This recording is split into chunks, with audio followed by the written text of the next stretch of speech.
On this episode of the Journal, we've got some great short documentaries to show you, like Steve Putt's piece on stuntman and street performer extraordinaire Ryan Opar. We also take a look at what it's like to be a film and broadcasting student at Centennial College, so stay tuned and enjoy. Why are we doing someone else's intro? Guys, what's going on? Hey, buds, what's up? Hey, what's going on? Hey, guys. Guys, what's going on?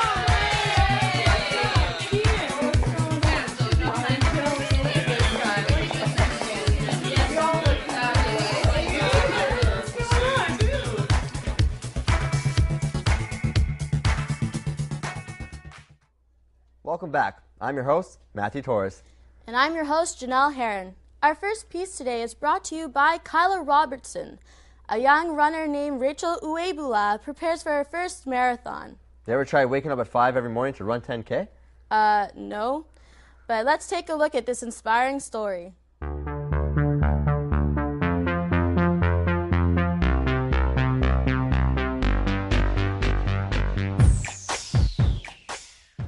I'm Rachel Uebula. I've been running for approximately 9 months. I started running at 10K and then a 21K, so I've just kind of been increasing my distance. I actually started running to lose my last 10 pounds. I have a 2-year-old son and I just couldn't find a way to lose any weight. So I thought running would be like a good way to get that last 10 pounds and finally look half decent. On the weekdays, because on the weekdays I just kind of like I do like a quick stretch for a shower. 90% of the time I run with my neighbors, so it's about 3 of us that run together. We wake up at 6 o'clock in the morning on the weekdays and 7 o'clock on weekend, and we just go out for a run and get it over with. And we're all pretty much moms that have kids of the same age, around that age of like 1 to 3. So that's kind of our only time we can go, so we just get up in the morning and we do it. Normally when I get up at 6, I don't do a very long run. I'll do maybe half an hour or 45 minutes. A lot of hill training for me now. You just kind of sprint up a hill and then you can walk down. But I think you just get it done, and in the end it gives you energy to do the things like coming home and playing with my son and all that stuff. So it's been just more a part of my life now. It's just kind of saying, I need to do it, so I get it done. Essentially, my goal setting is based on races. So what I do is I will just sign up for a race, and I'm not a hardcore runner per se. I'm not like, okay, I gotta do 21K in an hour and 10 minutes. I'm more of a runner of just like, okay, I want to complete it. And my 10K, that was the idea. Okay, I want to complete it. 21K, and like, I want to complete it. Now that I'm getting to the 30K, I'm thinking, okay, I want to maintain a good time. And I've kind of set certain goals where I'm doing more speed training, more hill training, with the hope of reducing my time per kilometer. So I'm training for, it's called the Around the Bay. It's a 30K race. It's in Hamilton, and it's actually known for, there's a huge hill right at the end that you run up, obviously, and then you run into Cops Coliseum. A 30K, I hope I can do it in 3 hours. It's probably not a good time for a serious athlete, but for me it would be a reasonable time. So it's about an hour per 10 kilometers, and I think I can do that. But I'm not a person that will, cross the finish line and cry because I did it in 3 hours and a half. It was good. I'm glad it's done. I don't feel like I'll be doing a marathon anytime soon. Very nice. Very nice.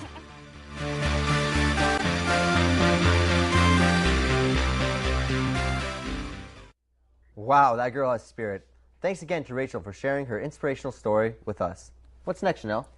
Next up on the Journal, we have a piece by Colm O'Sullivan that provides us with an inside look at what it's like to be a film student with Eric Weber.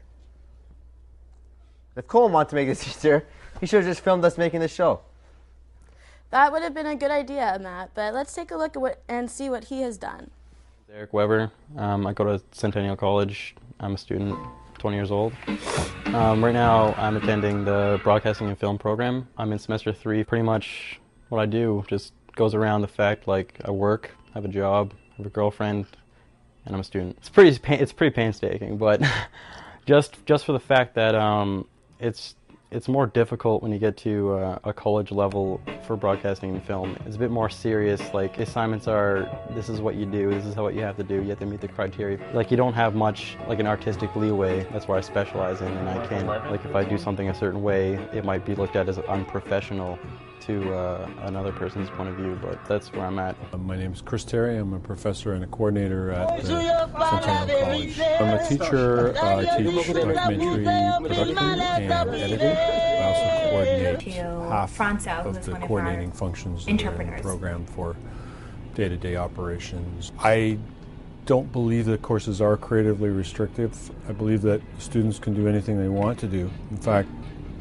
there's lots of opportunities for students to do exactly what they want to do. Students are given very specific projects so that they can learn certain skills. Exactly those skills that they can apply to whatever projects they want to do.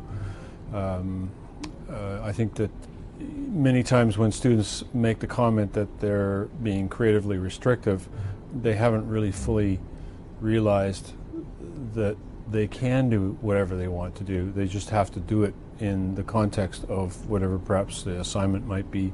So each of those assignments is really has a purpose around it, which is to take you through stages of learning how to function in a documentary making environment.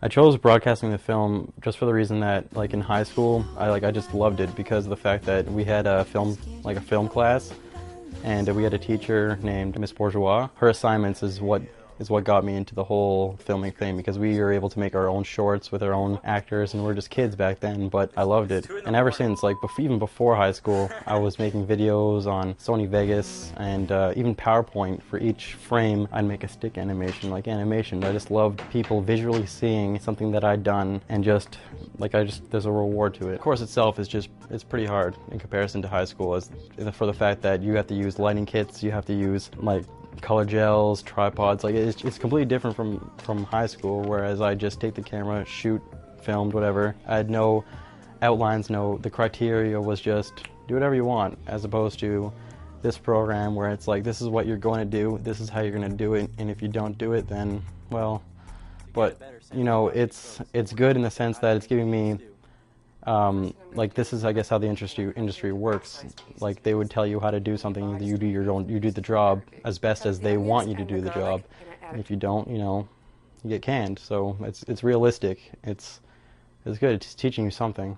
You know, my job as a teacher is to help students to become conversant and proficient, I guess you could say, at doing certain things.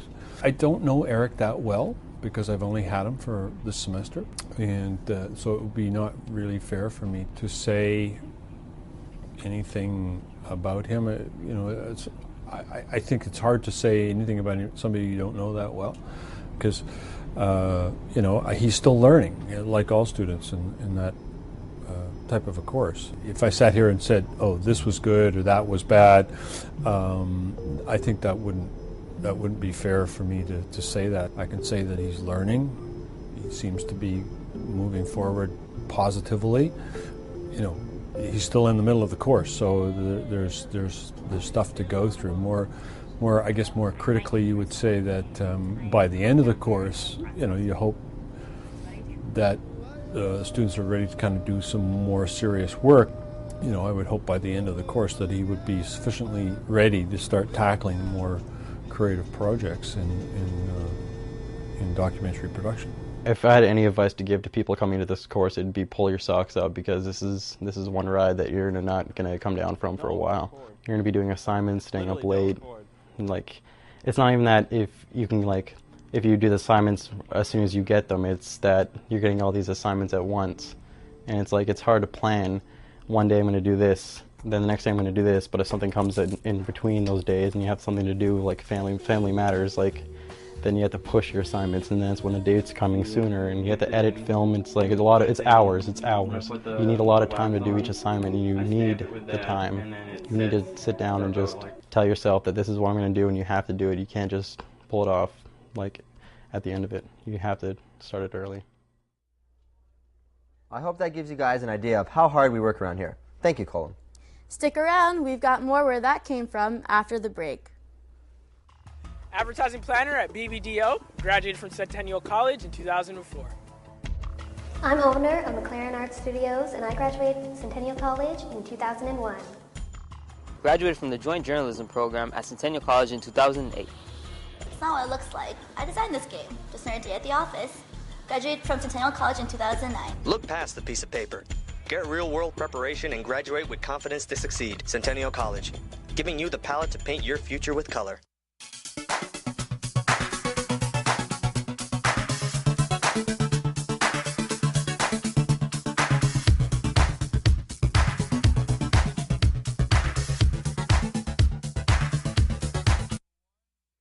Welcome back to the Journal. Our next doc, produced by Stephen Putt, features someone you all might be familiar with, Ryan Opar. If you missed last week's Journal, Ryan Opar, stuntman and street performer, was here live to show us his skills. Take a look at this. My name's Ryan Opar, and I like to party.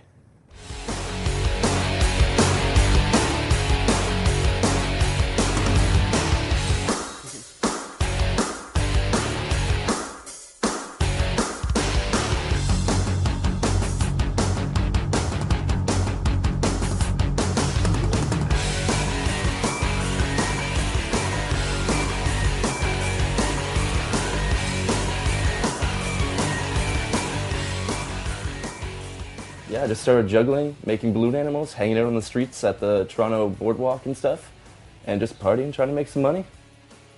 I work at Smoke's Patinery. Yeah, I just cook fries all day and go home and juggle in my underwear, listen to Iron Maiden.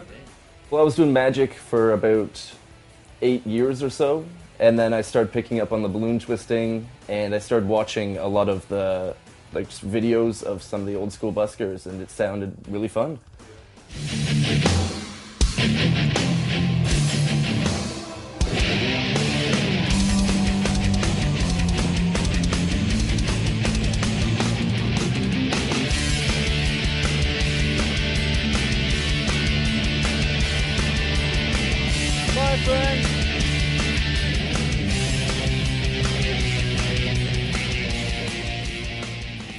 Find out what you love to do, just head out to the streets and just start doing your thing. I started off just doing some simple balloon animals, like the 3 crappiest ones you could do. Can I put this out now?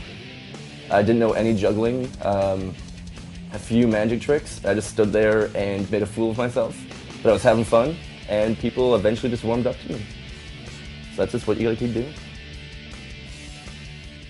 For this amazing feat of awesomeness, I'm going to be trying to fit through this squash racket, then this tennis racket at the same time. Ooh.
again to Steve and Putt for that piece. Hey Matt, have you ever been horseback riding? You know what? I actually have. I went one time when I was about 11 on this horse named Ketchup.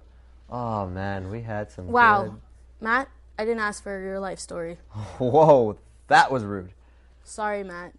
Let's continue on to our next piece by Ryan Dilts. It focuses on horseback rider Torrey Pittman, who participated in dressage competitions. Enjoy.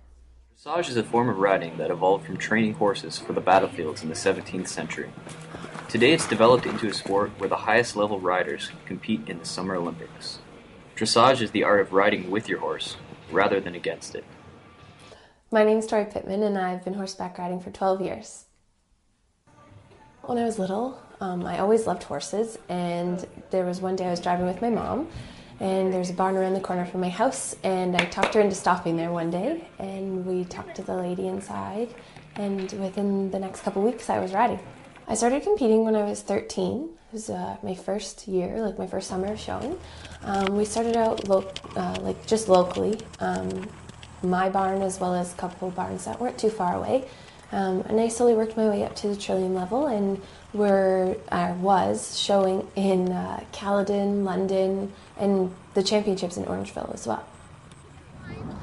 I showed trillium for 3 years, which is the middle level of competition in dressage, and then managed to place 4th overall in Ontario for my level. And it was a really big and important experience for me. Torrey is currently attending a performing arts school with aspirations of being a successful actor in film and television. Though she is unable to make time to compete, she still rides at least twice a week. It's been a few years. I was just so busy with school. I went to college for a year in Niagara, and now I'm in Toronto, obviously, going to the Randolph Academy. So unfortunately, there's not a lot of time for riding, although I do recreationally ride a couple times a week when I can. I would absolutely love to compete again. Like I said, right now I'm just so busy with school, it's hard to get out there consistently enough to be able to show, but I would like to start showing again once I'm done school, in between working. And I don't really have any plans for where I want it to go.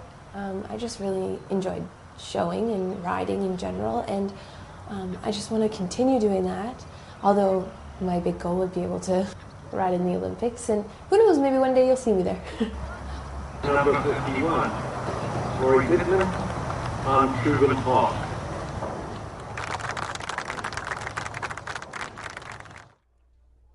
Thanks again, Ryan, for giving us that eye-opening piece in the world of horse riding.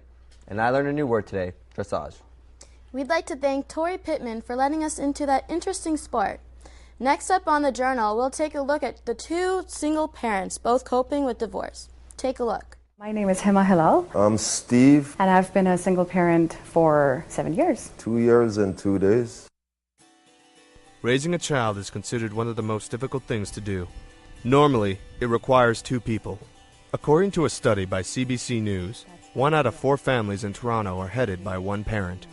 Hema Hilal is an example of one of those families. The first 3 years, at the end of the 3rd year, I said, "Dear God, if this continues, I need an intervention. I can't go on like this." According to Stats Canada, in 2006, among the single-parent families living in Toronto, 83% are headed by women.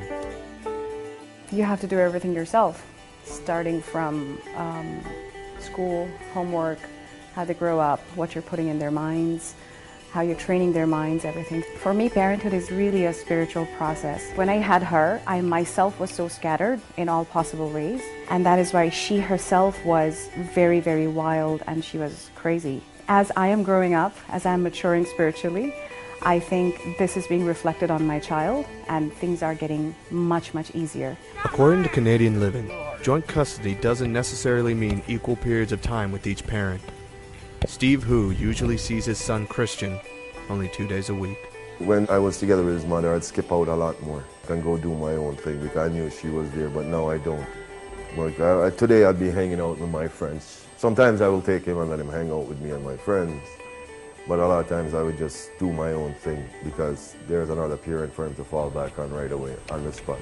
There's a hard part to it because right now I have to follow him minute by minute while he's around me. There is no other parent to say, okay, go get something to eat, your mother will make it. We just came back from the park, and like I would like to go do something for myself, whether a chore or something, but I'll just stay with my son because I don't have anyone else to leave him with right now. Isolation could be a struggle in the sense that I don't have time to spend with friends my age as much as I used to. I'm not able to go out while he's here because I have to stay. Money is a little tighter because I have to run my own household and contribute to his household too. And I think kids need really to understand that their parents still love them and that daddy's not going to disappear on them. And I think one of the important things is that when he makes a promise to see the kid, that he follows through. I think that is really one of the most important things. Because sometimes when a parent is not in the relationship, they tend to say to the child, I'll see you next week, and then something comes up and the kid's been looking forward, and then the kid loses trust in the parent, and that's really, really, really a very sad thing to rebuild. It's very hard to rebuild trust. So I think it would be really important if daddy says, I'm going to see you on Saturday, that he shows up at 9 o'clock. Because if he doesn't, it's harder for the kid to really understand that daddy is going to show up, and when he does show up, he'll be more attached to him. We asked the parents if they had any advice to give to other parents without spouses. Hema had recommended meditation. That is going to help immensely and tremendously in whatever you do and whoever you deal with. The more you get calmer, the more the surrounding gets calmer. And that is going to have a tremendous effect on the child as well. I feel like a complete person because I have to be mom and dad. I can do anything. Whether it's taking care of my child or taking care of somebody else's child, I understand how to take care of a child. I do have friends who are not single parents, so I see how easy it is for them in some cases where they both are involved in rearing the child, which is good for the child. But on the other hand, I also see how difficult it is sometimes when they're not on the same page. It's more about being present. What your child needs to see is that whenever you see him or her, that your eyes light up. You try to be there for him, that he doesn't fall into the single parent of no dad at all or no mom at all. I'm a single parent and she's a single parent. Both of us are there actively with him. Single parents, weekend parents, all different spectrums for a similar form. Though their stories are different, one thing is constant: their love for their children.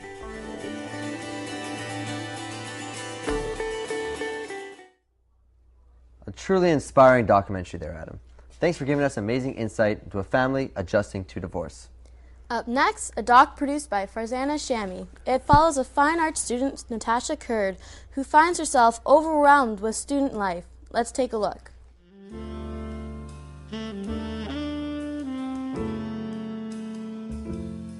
Being able to come here to class on time, getting my materials together, just being able to do good and be able to take my skills to a whole nother level and to become accomplished as an artist.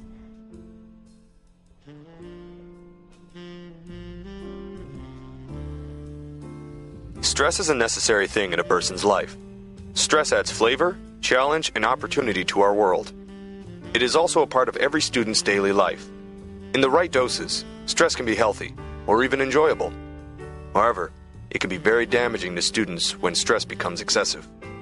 Natasha Kurd is a last semester student of the Fine Arts Studio program in Centennial College. When I have to get up, I'm just always so tired. Usually there's not a lot of food in my house because my aunt, she's a single mom and she's taking care of all 3 kids. And usually I have to buy my own breakfast. As soon as I get out the door, then I have to make sure that I catch the bus on time. Even though I'm just sitting down most of the time, but it still takes a lot of energy to stay awake and make sure that I get off at the right stop. Most of my classes start in the morning, so for an 8:30 class, I would have to get up at 5 in the morning. It gives me an hour to get ready. At 6 o'clock, I leave. I walk to the bus station. It takes about maybe 5 to 8 minutes to get there. I usually grab a tea or croissant, just something for breakfast on the road. I take the 26 Burnhamthorpe bus to the subway, and it takes an hour. And it takes me straight to Islington. And from Islington, I get off at Pape. Maybe on a good day, it would take half an hour, but usually it's another extra hour, and then I take the bus from Pape Station to Mortimer. In total, it's about 2 hours.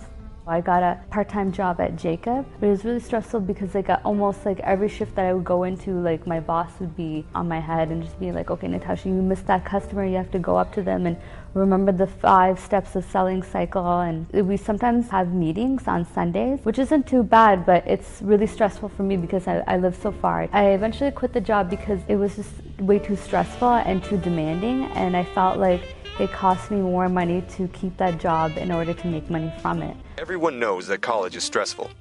Sometimes the stress is just too much to handle alone. Talking to a friend or a family member may help, but you may also want to see a counselor. Between 75 and 90% of visits made by students to the school physician are due to stress-related issues. Stress is a part of life. We're all going to experience stress at some level, and some stress is good. For example, if you're going to write an exam, you need that amount of stress or that tension to help you to perform well. So that's called neurostress, and that's really good stress. The stress that this student is talking about, it's kind of like bad stress, but we all have some of that in our lives. So it's not making the stress go away, it's learning how to manage it. Whenever I get really stressed out, I just put my headphones on and I just try to focus, because that's the only thing that I can do, is just to focus on what to do now, and then just have a small goal at the end of the year, and then just try to work on that. Just do the little things first, and then hopefully the big thing will happen in the end. Meditating is really, really good. And like I said, exercise, things like yoga and meditation are really, really great to help you to reduce stress. I keep Sundays to myself just to do laundry, dishes, clean up the house, and sleep too. So I kept Sunday as my day of rest, and then every day I come in. My 2 main stresses is to make something creative, and that's really that I push my limits, because that's what my teachers really stress on. And also to hand it in on time, because with me, in order for me to do a good job, it takes me longer than a week. I've been going to Centennial for 3 years. I took the Art and Design Foundation program, and then for the next 2 years I went to Fine Arts Studio at Centennial College too, which gave me a good idea to focus on what I really enjoyed doing, which is painting and drawing.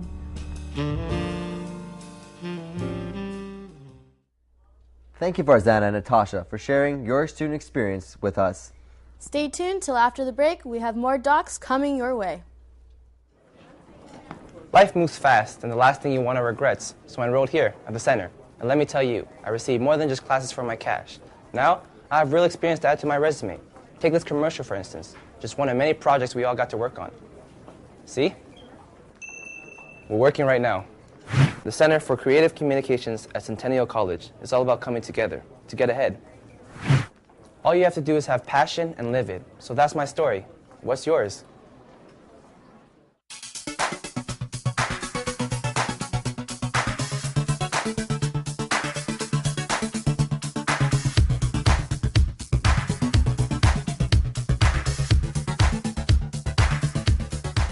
Welcome back. Next on the journal, we're going to take a look at an amazing parkour artist and hardcore stuntman, Stephen Clark, brought to you by Anthony Serio. I hope we see some serious stunts. Let's take a look at that action.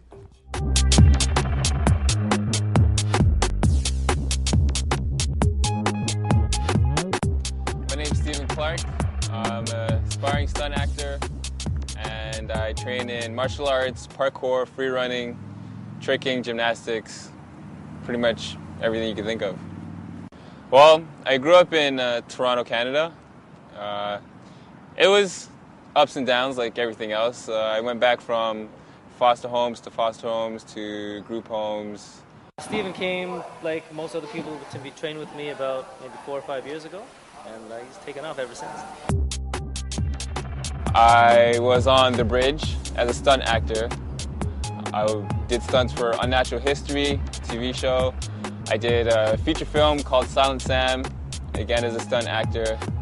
Did a few docudramas like Breakout, Aftermath, which can be seen on Discovery and National Geographic. Done commercials for Subaru, Garmin, music videos for Chaos, Blessed,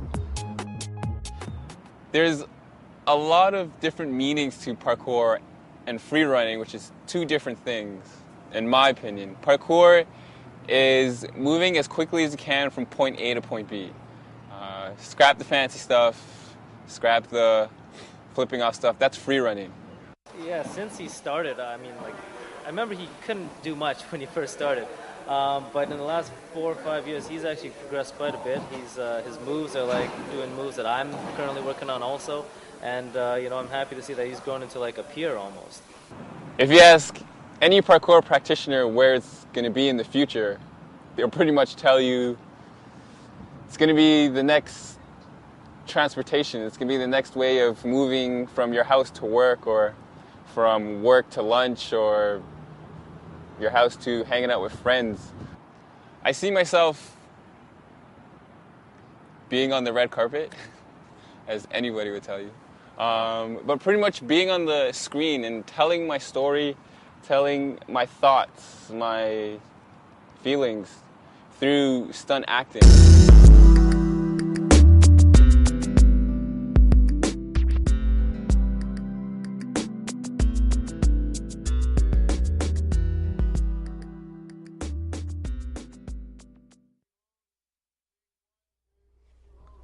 Thanks, Anthony. That was really, really intense. What are you doing? Working on my Irish jig. Oh my God. Okay there. Well, let's take a look at this Irish dancing brought to you by Cian Foley.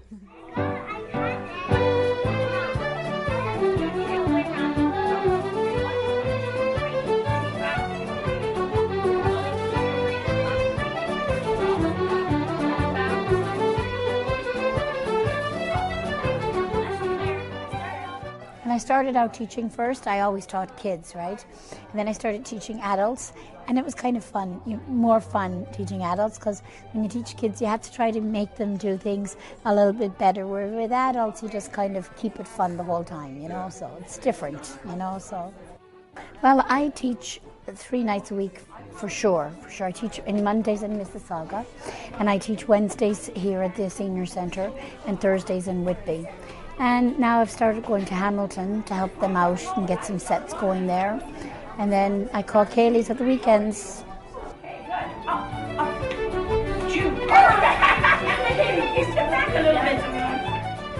I love the kids. I learned as a kid. I've been dancing since I was 3 years old. I learned here and I learned in Ireland.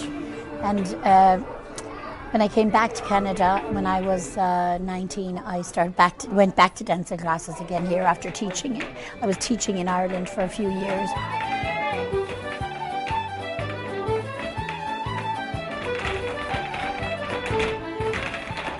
There's set dances that we're doing, right? Because you can't, step dancing, there's lots of fetiches for that, right? So there's set dances, and there's one book that's got 64 sets. The sets are very localized. So they're done by area. So if you have like a county, and it's counties like Clare would have loads and loads of sets, and a lot of the counties along the west coast of Ireland would have lots of sets. We're teaching them 2 figures of a set. So sets are just different Irish dances, but they're broken down, and the one that they're doing has 6 parts to it, so it's all different music and different movements. So it's basically like 6 different dances within the one dance. So they have to do 2 of them and know them 100%. A figure is just that part of the dance, so it's how you distinguish one part of the dance from another part of the dance. See you next week.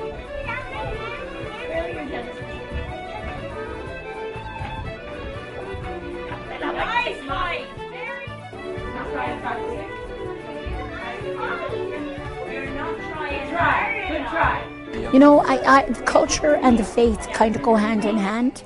And at the time of the famine and the penal laws, when they tried to put down the Irish when the English came in as landowners, this might sound political, but it's not, but it's very, it's all linked. Because their faith was so strong and the culture was so strong, they were able to stay together and pull together as communities and stuff like that. They love us, and we love them.